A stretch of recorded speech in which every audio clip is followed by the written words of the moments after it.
Welcome back dear students. आज हम discuss करने वाले हैं डिकोडर के बारे में। तो डिकोडर जो है ये हमारा एक कॉम्बिनेशनल लॉजिक सर्किट होता है जो क्या करता है, ये कुछ इनपुट्स लेगा और उसके मिनी आउटपुट्स प्रोवाइड करेगा। और हम कौन सा वाला आपका आउटपुट होगा जो सिलेक्ट होगा वो किस पर डिपेंड करेगा, इनपुट सिग्नल्स की वैल्यू पर।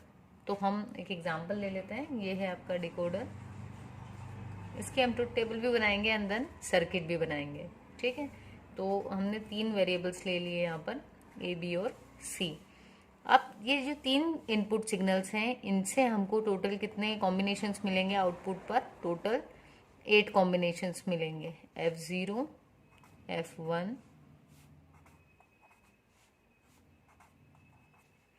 ऐसे करते करते कंटिन्यूटी में F3, F4, F5, F6 और लास्ट वाला रहेगा F7। तो ये जो रहेंगे ये होंगे हमारे आउटपुट्स और ये हैं हमारे इनपुट्स। इससे पहले हमने एनकोडर देखा था, तब वो इसका अपोजिट बना था, मतलब इनपुट्स बहुत सारे थे और आउटपुट कम थे। बट अभी के केस में इनपुट कम है और आउटपुट्स बहुत सारे हैं। ठीक है, तो ये है हमारा ब्लॉक डायग्राम।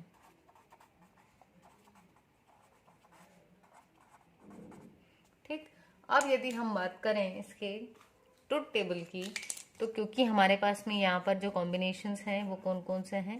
3। और यहाँ पर आउटपुट कौन सा डिसाइड होगा वो हम इससे देखेंगे। तो टोटल 3, मतलब कि इनके कॉम्बिनेशंस कितने बनेंगे? जब भी हमारे पास 3 इनपुट हों तो या तो 0 या फिर 1 होगा, तो 2 की पावर 3 मतलब टोटल 8 कॉम्बिनेशंस बनते हैं। तो हम यहाँ पर फटाफट से लिख लेते हैं उन 8 कॉम्बिनेशंस को।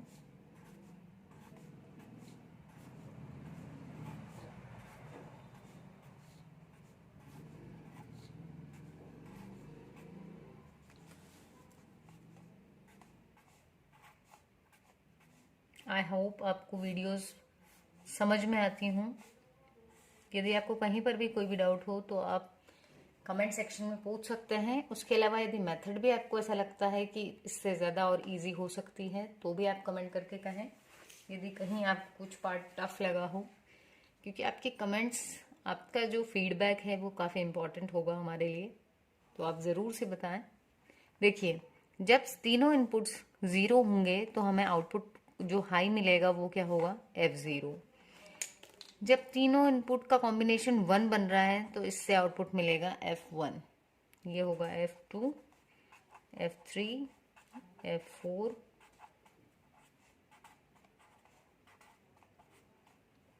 F7। ठीक है, तो यहाँ पर इसके लिए हम क्या करने वाले हैं? अब ये तो हो गई हमारी ट्रुथ टेबल। इस ट्रुथ टेबल के करस्पॉन्डिंग अब हम अपना सर्किट डिजाइन करने वाले हैं।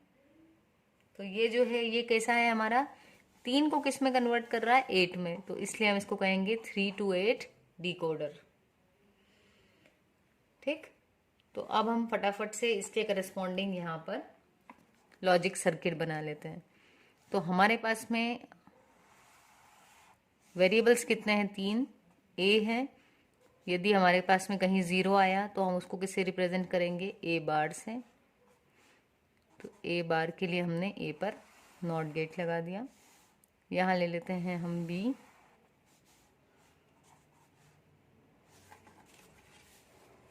बी पर लगा देंगे फिर से हम एक नॉट गेट। इससे हमें मिल जाएगा B bar. Then will take C और सी बार।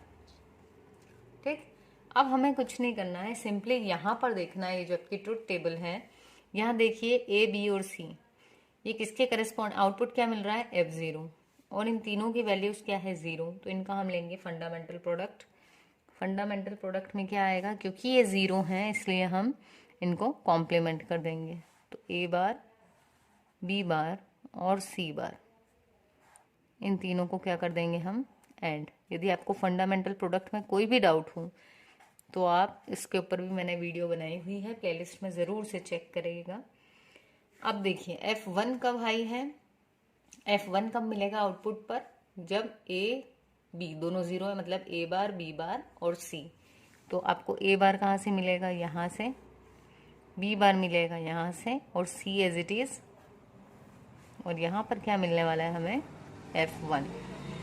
ऐसे ही यदि मैं इसके लिए बनाऊं F2 के लिए, तो A बार, B और C बार, तो ये आया A बार, ये है हमारा B और ये है C बार। यदि चैनल सब्सक्राइब नहीं किया है तो आपसे रिक्वेस्ट है कि चैनल ज़रूर सब्सक्राइब करें और अपने फ्रेंड्स के साथ भी शेयर करें।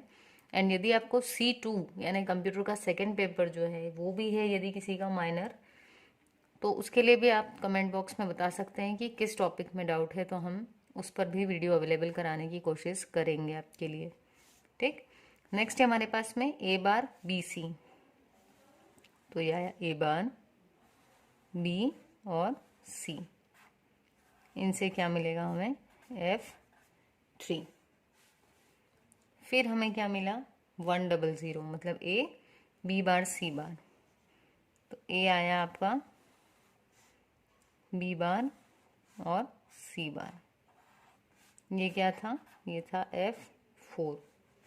अब F5 के लिए A और C पे कोई बार नहीं लेकिन B पर बार आएगी, तो A B बार और C, यहाँ से मिला हमें F5। F6 के केस में क्या हो रहा है, यहाँ पर A और B 1 है तो एज इट इज, और C की वैल्यू 0 है तो इस पर बार लग जाएगा, मतलब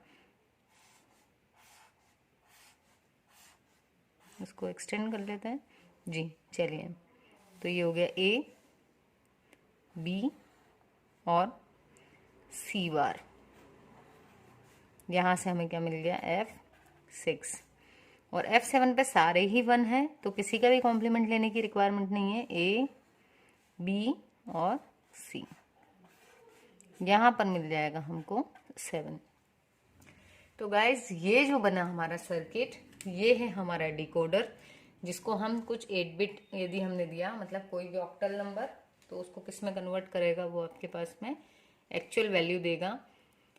ऑक्टल में कोई वैल्यू दी तो ये बताएगा कि वो 0 है, 1 2 या 7 तक में कौन सी वैल्यू है।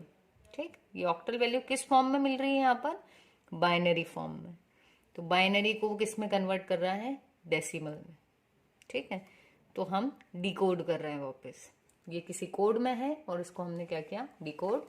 और ये क्या है हमारा कॉम्बिनेशनल लॉजिक सर्किट। और कॉम्बिनेशनल लॉजिक सर्किट मतलब क्या होता है, ऐसा सर्किट जिसका प्रेजेंट आउटपुट प्रेजेंट इनपुट पर डिपेंड करता हो। ठीक है, सिक्वेंशियल की जब हम सीरीज शुरू करेंगे तो आपको पता चलेगा कि ऐसा भी होता है कि प्रीवियस इनपुट पर भी कभी कभी आउटपुट्स डिपेंड करते हैं। ठीक है, तो वो हम बाद में देखेंगे। आई होप आपको आज का जो लेक्चर है ये समझ में आया होगा। यदि समझ में आया है तो लाइक ज़रूर कीजिएगा इस वीडियो को। Thank you.